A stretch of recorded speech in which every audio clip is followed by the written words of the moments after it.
इस उत्सव में सब सम्मिलित हुए। वसुदेव जी की पत्नी रोहिणी जी नहीं आई। बाबा नंद ने जाकर निवेदन किया तो रोहिणी ने विचार किया कि संसार के लौकिक पुत्र का जन्मोत्सव होता तो बिल्कुल ना जाती। क्यों? क्योंकि उस स्त्री को बहुत प्रसन्नता के अवसर में नहीं सम्मिलित होना चाहिए जिस स्त्री का पति विपरीत परिस्थितियों में फंसा हो, दुखी हो या अनुकूल व्यवस्था ना हो। भाई वसुदेव जी जेल खाने में, कंस ने बंद कर रखा है, और रोहिणी उत्सव में कैसे सम्मिलित हो ले। पर विचार किया ये किसी संसारी पुरुष का उत्सव नहीं है, ये तो संसार के पिता का उत्सव है, संसार के मालिक का आज जन्म हुआ है। इसलिए रोहिणी जी भी आई। सुखदेव जी कहते हैं कि रोहिणी चा महाभागा नंद गोपाभिनंदिता व्यचरत दिव्यावासः स्त्रकंठाभरण भूषिता। रोहिणी माता ने विचार किया कि संसार के नियम अलग हैं, पर ये उत्सव तो संसार के पिता का है, इसलिए मां रोहिणी भी सम्मिलित हुई। उत्सव चल ही रहा है। बाबा नंद को स्मरण आया कि अभी हमने कर नहीं दिया कंस को। पूर्व काल में ऐसी पद्धति थी कि छोटा राजा बड़े राजा को कर देता था। जैसे इसे आज की भाषा में कहा जाए तो इनकम टैक्स। हमारे वकील साहब बैठे हैं, इनकम टैक्स। तो कंस ने कहीं उपद्रव ना करने लगे याताई विचार करके बाबा आनंद ने व्रजवासियों से कहा, भैया आप सब उत्सव मनाओ, मैं कंस को कर दे करके आता हूं। जब कंस को कर देवे की ताई बाबा आनंद मथुरा गए तो वहीं मथुरा में श्री वसुदेव जी महाराज से उनकी भेंट हुई। और जब वसुदेव जी से भेंट हुई तो बाबा आनंद ने बड़ा खेद प्रकट किया कि आपके निरापराध अनेक पुत्रों को इस पापी कंस ने मार दिया। कि अहो ते देव की पुत्रा कंसेन बहवो हता एका वशिष्ठ वरजा कन्या सापि दिवं गता। खेद प्रकट करते हुए कंस ने कहा, अहो ते देव की पुत्रा। कितना दुखद है, बताओ वसुदेव जी। इस दुष्ट पापी कंस ने आपके सारे बालकों को मौत के घाट उतार दिया। पर भैया मैंने यह सुनी, एका वशिष्ठ वरजा कन्या सापि दिवं गता। जो अंत में कन्या भई वह कन्या को का भयो।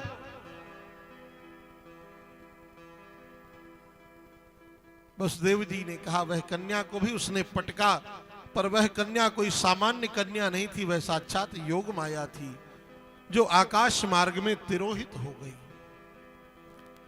वह योग माया आज कहां विद्यमान है पता है आप लोगों को?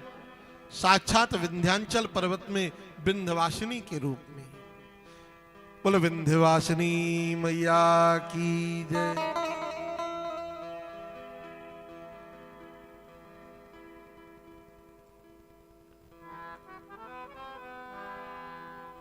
बाबा नंद से वसुदेव जी ने कहा, नंद जी आपका मथुरा में रहना बहुत ठीक नहीं है। जितना शीघ्र हो सके, जितना शीघ्र बन सके तो आप मथुरा से गोकुल पहुंचिए। क्यों? क्योंकि मुझे ऐसा प्रतीत हो रहा है कि कंस कोई ना कोई ऐसी अघटित घटना जरूर करेगा।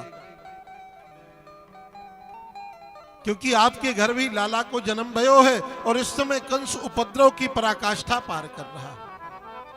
यहां वसुदेव जी जब नंद से मिले उसके पूर्व ही रात्रि को कंस ने आपातकालीन बैठक बुलाई थी। उस बैठक में क्या निर्णय पारित हुए? जैसे एमआईसी की बैठक होती है, हमारे पार्षद जी लोग विराजे हैं, दो दो पार्षद जी हमारे सन्मुख ही बैठे हैं।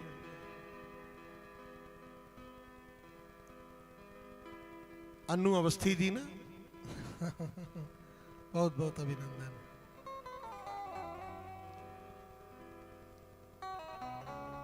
कंस के बड़े बड़े धुरंधर असुर एक साथ विराजे, मुष्टिक, चाणूर, अकासुर, बकासुर, धेनुकासुर, सबने बैठ करके ये कहा, विचार करो कि कंस के मारने वाले का जो जन्म हुआ उसे कैसे ठिकाने लगाया जाए।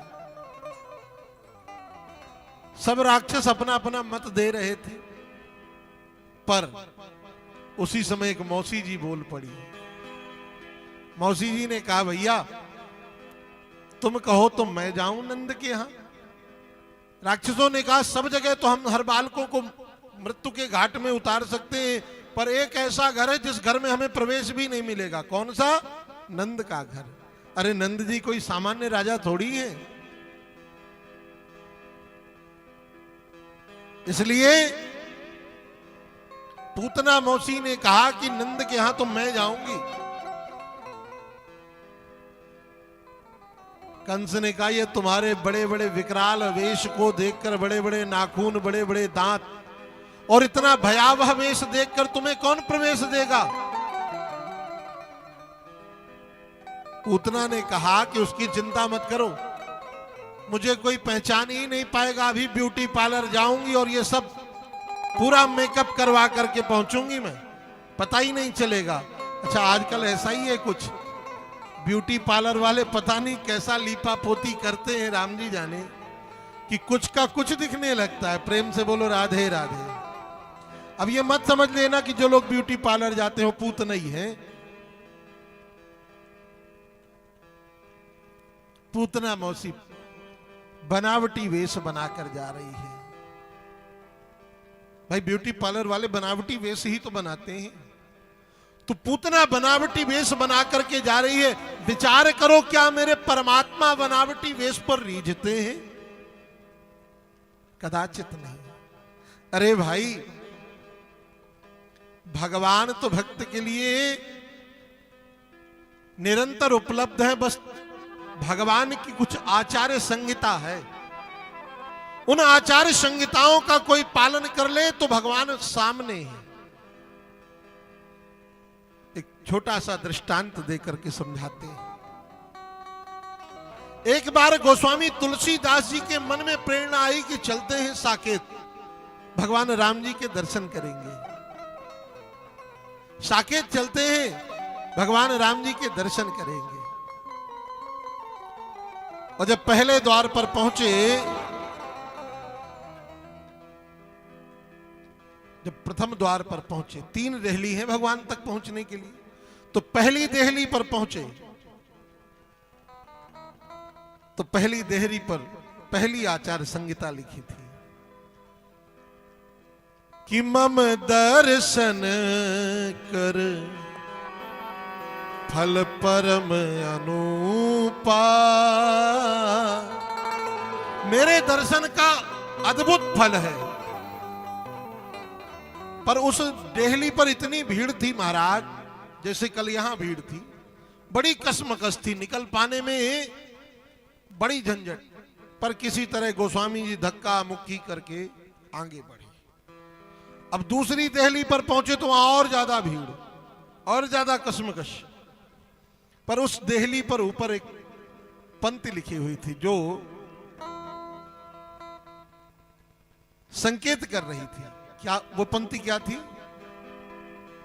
कि सन्मुख होय जीव मोहि जब ही जन्म कोटि अगनास तबहि।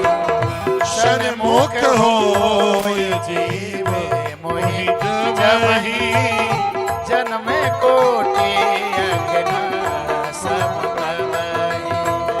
सन्मुख होय जीव मोहि जबहि। सन्मुख होय जीव मोहि जबहि। जन्म कोटि अगनास तबहि। जन्म कोटि